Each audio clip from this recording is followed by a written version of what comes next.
Sa bayan naman po ng Manawag, nakatakdang sanayin ang mga piling mag-aaral sa pagpapanatili ng disiplina at kayusan sa loob ng kanilang mga paaralan. Ito ang isa sa mga napagkasundaan sa emergency meeting na dinaluhan ng mga school heads, Manawag PNP, Federated Parents Teachers Council, Traffic Operations Office at iba pang concerned agencies noong Hunyo 24.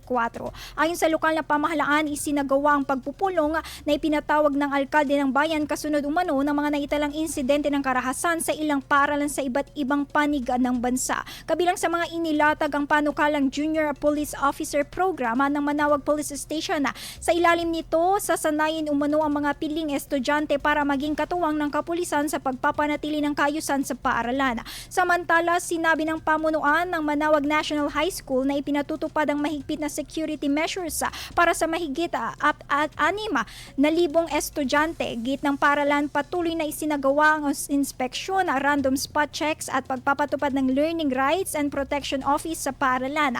Ayon pa rin sa ulat, nakatakdang maglabas ang alkalde ng Manawag ng isang executive order para pagtibayin ang mapagdesisyonan muli ang umula sa pulong.